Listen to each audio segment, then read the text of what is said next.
አርሰናል ፒኤስጂን ያሸንፈዋል። ይህንን ካደረገ ነው ግን እስከ መጨረሻው በማየት ኮፒ ሊንክ እናደርግና ሐሳባችሁን ታስቀምጡልኛላችሁ።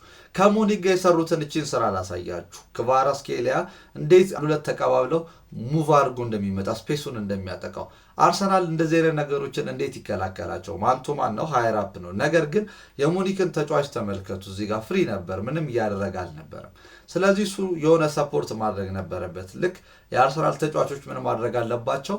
ተከላካዩ ሙሉ በሙሉ ጃምፕ ሳይሆን ማድረግ ያለበት ተከላካዩ በመጠባበቅ ላይ ሆኖ ሚድፊልደሩ መጥቶ እንዲያግዘው እዚህ ጋር እንደምትመለከቱት ማለት ነው የተወሰነ እንዲያግዘው ማድረግ። ከዛ ኳሱ የሚያልፍ እንኳን ከሆነ ቴሪቶሪውን መጠበቅ ይችላል ማለት ነው። የመጀመሪያውና ትልቁ ነገር ይሄኛው ነው፣ እነ ክቫራትስኬሊያን መቆጣጠር ላይ ማለት ነው።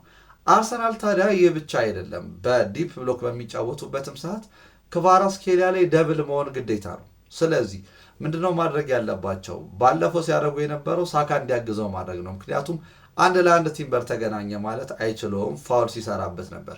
አሁንም የሚገባው ፉልባክ ያንን ያደርጋል ብዬ አላስብም። ስለዚህ ሳሊባ ደብል አፕ ያደርጋል ማለት ነው ወደዛ እየሄደ። ስለዚህ ዋናው ትሬት ምንድን ነው? ሌላኛው ተጫዋች የሚትሆን ስፔስ ሰንጥቆ እንዳይመጣ ነው አይደል መደረግ ያለበት። ሰው እዚህ ጋር ከሁለቱ ፒቨቶች አንደኛው መጥቶ ይሄንን ስራ ይሰራል ማለት ነው። በተመሳሳይ መልኩ በዛ ሳይድ ሀኪሚና ዱዌም ይኖራሉ። በዚህ ሳይድም ተመሳሳይ ነገር ያደርጋሉ ማለት ነው።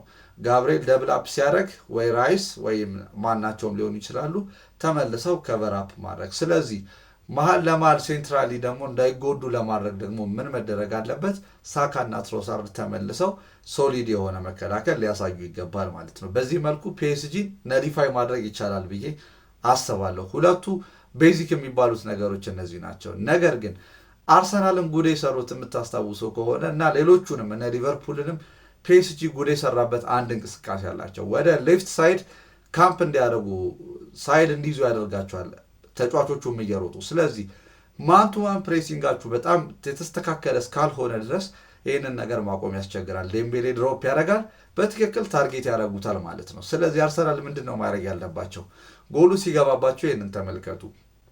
ማንቱማን ለመሄድ ይሞክራሉ፣ ግን በጣም ትክክለኛ ማንቱማን አይደለም። ሌሎቹ ተጫዋቾች መያዝ ያለባቸውን ሰው በትክክል ይዘው አልነበረም። ስለዚህ ዴምቤሌን እንደዚህ እንዳይቀበል የምትፈልጉ ከሆነ ጃምፕ ማድረግ ነው አይደል? ሌሎቹ ግን ስራቸውን መስራት አለባቸው ነው። ሌሎቹም በትክክል ማንቱማን የሚሄዱ ከሆነ ሳሊባ ቀጥታ መቶ ወይ ደግሞ አንዳኛቸው ተጫዋቾች ጋብርኤል ኦር ሳሙኤል ሊሆን ይችላል ጃምፕ አድርጎ እሱን መያዝ ላይ ማተኮር ማለት ነው። ሁሉም ግን ማንቱማን የሚሄድ ከሆነ በትክክል ፕሮአክቲቭ ሆኖ ይህንን ነገር ማድረግ የሚችሉ ከሆነ ያንን ስፔስ እንዳያገኙ ማድረግ ይቻላል ብዬ አስባለሁ። ታዲያ አርሰናል በምን መልኩ ጎል ያስቆጥራል? ትልቁ ጥያቄ ነው። አርሰናል አሁን እንዲህ አድርጎ እንዳትሉት በጣም የተስተካከለው ማጥቃት ላውቀው አልችልም እውነት ለመናገር። ነገር ግን ፒኤስጂ ማን ቱ ማን ፕሬሲንጋቸው በጣም አስገራሚ ነው፣ እነሱ ራሱ ከኳስ ውጭ። ስለዚህ ፒኤስጂን ማን ቱ ማን ፕሬሲንግ ከሆኑ ለማስቆም ዋነኛው መንገድ ምንድን ነው? አንድ መንገድ አለ፣ በጣም አስቸጋሪ ማን ቱ ማን ፕሬሲንግ ለሚሄዱ ቡድኖች። አንድ ተጫዋች ከሬጅ ኖሮት በድፍረት ሙቭ ማድረግ መቻል ነው። ሃልን ታስታውሱታላችሁ ከባርሴሎና ጋር ብዬ አስባለሁ።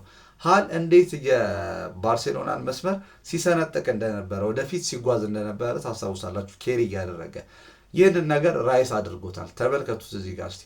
ራይስ ኳሱን ይይዛል፣ ዴምቤሌ ዝም ብሎ ነው የሚዋልለው እዛው አካባቢ። ሌሎቹ ማንቱማን ናቸው። ሶ ዋንስ እሱ ካመለጣቸው በኋላ ተጫዋቾቹ ማንቱማን ፕሬሲንጉን ለማስካሄድ ስለሆነ የሚያስቡት እሱ ላይ ለመድረስ ይቸገራሉ። ዜን እሱን ለማስቆም በሚካሄድበት ጥረት ታዲያ ሚተው ስፔርማን ወይም ትርፍ ተጫዋች ይኖራል ማለት ነው። የዛኔ ጥሩ አድርጎ ታርጌት ማድረግ ይቻላል ማለት ነው። እነዚህ ወሳኝ የሚባሉት ነገሮች ናቸው። ይሄ ከአርሰናል ሳይድ ነው። የፒኤስጂን አደገኝነት ስለምታውቁት ብዙ ቪዲዮ መስራት የሚያስፈልገው ስላልሆነ ነው። ግን አርሰናል እዚህ ላይ የሚጎብዙ ከሆነ የተሻለ ነገር ያደርጋሉ ብዬ አስባለሁ። ይመቻችሁ።